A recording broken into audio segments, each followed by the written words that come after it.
Nah, pada saat 4 orang terakhir dari rombongan tersebut melewati jembatan kaca tersebut, tiba-tiba prang, pecahlah itu jembatan kacanya. Ini menyebabkan 2 orang terperosok dan tergantung di besi. Jadi kalau jembatannya itu kan ada besi-besinya gitu ya. Keduanya sendiri pertama kali ditemukan oleh warga yang curiga setelah mencium aroma tak sedap dari dalam rumah. Dalam rumah ditemukan juga istri dan juga anak pertama korban. Jadi istrinya ini berinisial NP 32 tahun, sementara anak pertamanya ini perempuan berinisial ADA berumur 4 tahun.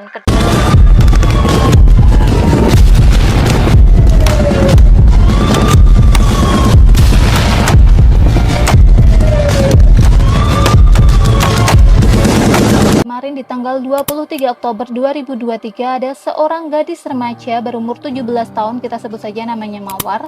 Ia melaporkan ayah, paman, dan juga kakeknya ke kepolisian atas tindakan pemerkosaan yang dilakukan berkali-kali selama 5 hari di bulan Agustus. Oke, kita ke kasus yang kedua. Kasus ini baru banget, yaitu kasus penemuan 2 jasad ayah dan anak di Koja, Jakarta Utara.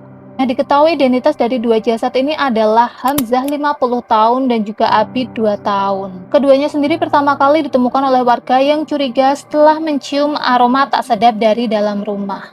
Akhirnya warga pun melapor kepada perangkat desa dan juga pihak yang berwajib. Pada saat itu akhirnya pintu pun dibuka secara paksa oleh Babinsa. Dan ketika pintu itu terbuka, di dalam rumah ditemukan juga istri dan juga anak pertama korban. Jadi istrinya ini berinisial NP 32 tahun, sementara anak pertamanya ini perempuan berinisial ADA berumur 4 tahun. Keduanya ini ditemukan dalam keadaan sangat lemah dan lemas. Nah, menurut lurah setempat, keluarga dari kedua jasad ini tergolong keluarga yang menengah ke atas. Jadi Pak Hamzah atau jasad yang pertama ini, ayahnya ini, memiliki sebuah usaha pemberangkatan umroh. Untuk status kepemilikan rumah pun juga milik sendiri. Jadi ya bukan ngontrak atau sewa kayak gitu. Nah, beliau juga diketahui memiliki 1 unit mobil dan juga 1 unit motor. Kedua jasad pun akhirnya dibawa ke RS Polri Kramat Jati guna dilakukan otopsi. Nah, setelah selesai otopsi ini, kedua jasad dimasukkan di satu peti yang sama, lalu dibawa dengan mobil jenazah menuju komplek pemakaman di Blok A2 TPU Semper. Keduanya dimakamkan di satu liang lahat di unit makam keluarga M. Siri Desitaka bin Kamalambu. Satreskrim Polres Metro Jakarta Utara yaitu AKBP Iverson Manosoh mengatakan sampai saat ini kepolisian masih mendalami kasus ini. Beliau juga mengatakan kepolisian belum dapat memastikan penyebab kematian dari kedua korban. Nah, untuk anak dan juga istri dari Pak Hamzah sendiri yang tadi ditemukan di rumah itu juga saat ini masih menjalani perawatan intensif di RS Pelabuhan Jakarta, jadi belum bisa dimintai keterangan lebih lanjut. Sekarang aku mau jelasin untuk beberapa hasil pemeriksaan sementara dari kasus ini. Yang pertama itu ditemukan ada luka terbuka di bagian wajah dan juga kening dari jasad si anak atau jasad balita yang berumur 2 tahun itu. Cuman belum tahu apakah ini ada hubungannya dengan meninggalnya jasad tersebut. Lalu dari jasad Pak Hamzah atau bapaknya ini tidak ditemukan luka, tetapi ada darah di sekitar jenazahnya. Nah, ditemukan juga bercak darah yang menempel pada istrinya atau pada si istri dari Pak Hamzah ini. Cuman belum tahu apakah istrinya ini ada sangkut pautnya dengan meninggalnya kedua jasad. Selain itu diduga tidak ada orang lain yang masuk ke TKP karena seperti yang aku bilang tadi, ini kondisi rumahnya ini tertutup pintunya dan tidak ada juga jejak saintifik. Nanti kalau kalian nggak tahu apa itu jejak saintifik, nanti aku kasih keterangannya di sini. Nah, dari hasil penelusuran chat Pak Hamzah dengan keluarganya, diketahui ternyata Pak Hamzah ini sempat mengeluh sakit tenggorokan. Cuman lagi-lagi nggak tahu ini ada hubungannya nggak dengan meninggalnya Pak Hamzah. Selain itu diketahui ternyata Pak Hamzah ini sudah meninggal lebih dulu. Jadi selisihnya ini ya, meninggalnya Pak Hamzah dengan anaknya ini tuh sekitar 7 hari. Pak Hamzah ini diketahui telah meninggal 10 hari, sementara anaknya ini baru meninggal sekitar 3 harian, jadi ada selisih sekitar 7 hari. Dan yang terakhir ini dikatakan bahwa kondisi rumah pada saat itu tuh sudah sangat berantakan atau seperti tidak berpenghuni. Nah, itu tadi hasil pemeriksaan sementara mengenai kasus ini. Kita tunggu ya update selanjutnya gimana. Aku juga pengen tanya pendapat kalian.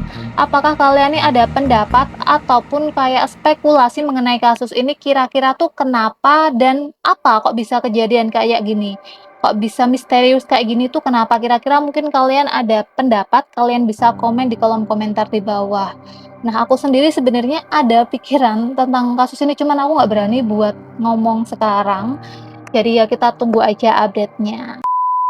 Nah, kita ke kasus yang terakhir. Kasus ini adalah kasus pecahnya jembatan kaca The Geyong di hutan pinus Limbakuwu, Sumbang, Banyumas. Mungkin sebagian kalian udah denger ya tentang kasus ini, tapi ya ini aku bakal bawain update terbarunya dari kasus ini. Cuman mungkin kan sebagian dari kalian belum tahu ya tentang kasus ini, jadi aku mau kasih dulu kronologinya.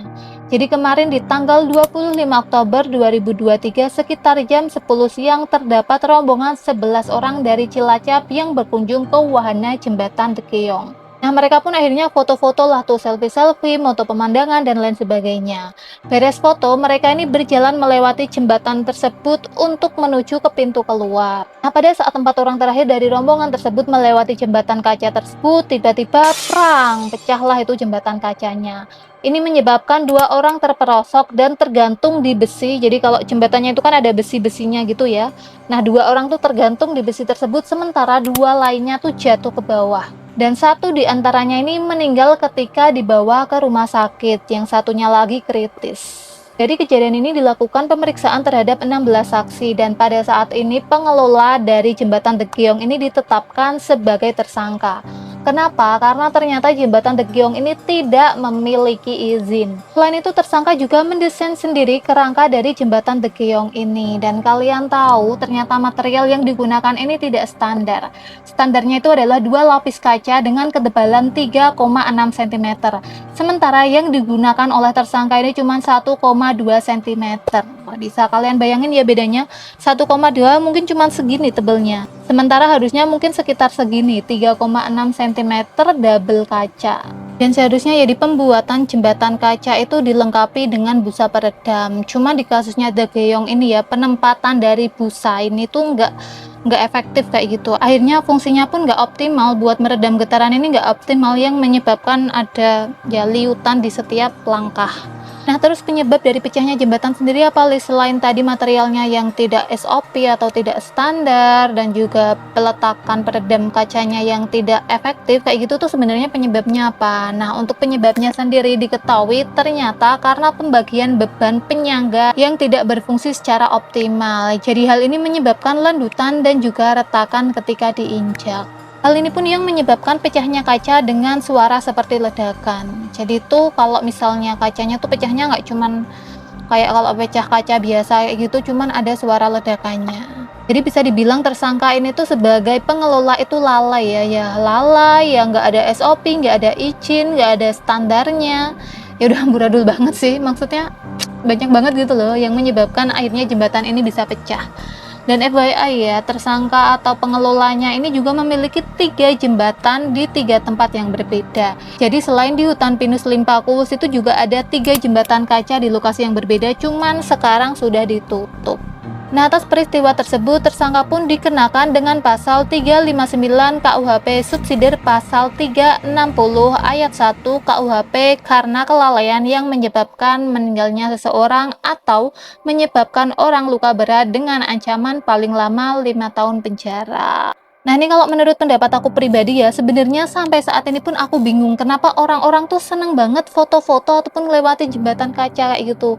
Entah itu safety atau enggak, kenapa ya aku tetap takut buat ngelewatin jembatan kaca tuh.